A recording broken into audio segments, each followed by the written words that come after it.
நீங்க இப்ப பாக்குற இந்த சின்ன பையன் ராபிஸ் நோயால பாதிக்கப்பட்டிருக்கான். இது மூளை மற்றும் நரம்பு மண்டலத்தை டைரக்டா தாக்கி இதால பாதிக்கப்பட்டவங்கள நிலைக்குலைய வச்சிடும். இந்த நோய் வர முக்கிய காரணமே நோய்வாய்ப்பட்ட அனிமல் உங்களை கடிச்சாலோ புரண்டி விட்டாலோ ராபிஸால பாதிக்கப்பட அதிக வாய்ப்பு இருக்கு. நோய்வாய்ப்பட்ட நாய் கடிக்கிறதால தான் மெயினா ராபிஸ் நோய் பரவுது. இந்த நோய்க்கு பிறகு பாதிக்கப்பட்ட நபர் அதிகப்படியான மன அழுத்தத்துக்கு ஆளாகி தண்ணி, பிரகாசமான வெளிச்சம், பலத்த காத்து, சவுண்டா எதையாச்சும் கேட்டாலே பயந்து நடுங்குவாங்க. ராபிஸோட வீரியம் அதிகமாகி ஹைட்ரோபோபியாவால பாதிக்கப்பட்ட நபர் தண்ணியோட சத்தத்தை கேட்டாலே பயந்து நடுங்குவாங்க. இந்த சூழ்நிலையில கியூர் பண்ணவே முடியாத அளவுக்கு ராபிஸோட வீரியம் அதிகமாகி 5 to 6 நாளுக்குள்ள பாதிக்கப்பட்ட நபர் இறந்துடுவாங்க.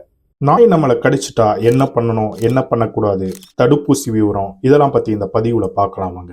செய்ய வேண்டியவை. நம்பர் 1, நாய் கடிச்சிட்டா ஃபர்ஸ்ட் 1 ஹவருக்குள்ள பண்ற விஷயங்கள் தான் நம்ம உயிரியை காப்பாற்றும். நம்பர் 2, நாய் கடிச்சா ஓடுற தண்ணியில, அதாவது வீட்டுல இருக்க வாட்டர் டேப்ல தண்ணியை திறந்து விட்டுட்டு நல்லா சோப் போட்டு கழுவணும். இப்படி பண்ணும்போது கிருமி நீங்க அதிக வாய்ப்பு இருக்கு. அதை தொடர்ந்து உடனே ஹாஸ்பிட்டல் போயிடணும். செய்யக்கூடாதவை. நம்பர் 1, நாட்டு மருந்தை தவிர்க்கணும். நம்பர் 2, பாம்பு கடிச்சிட்டா நம்ம கடிச்ச இடத்தை துணியை வச்சு டைட்டா கட்டுவோம். ஆனா நாய் கடிக்கலாம் இப்படி பண்ணக்கூடாது. நம்பர் 3, வீட்டு நாய் கடிச்சிட்டா அஜாக்கிரதையா விடாம மருத்துவரை அணுகிறது நல்லது. தடுப்பூசி விவரம். எந்தெந்த நாட்கள்ல தடுப்பூசி போட்டுக்கணும்? நாய் கடிச்ச ஃபர்ஸ்ட் நாள் முதல் ஊசியும், 3வது நாள் 2வது ஊசியும், 7வது நாள் 3வது ஊசியும் போடணும். நாய் கடிச்ச பிறகு 14வது நாள் 4வது ஊசியும், 28வது நாள் 5வது ஊசின்னு 5 தவணையா தடுப்பூசி போட்டே ஆகணும். நாய்க்கடியோட காயம் கடுமையா இருக்க பட்சத்துல 6வது ஊசியை 90வது நாள்ல போட்டுக்கிறது நல்லது.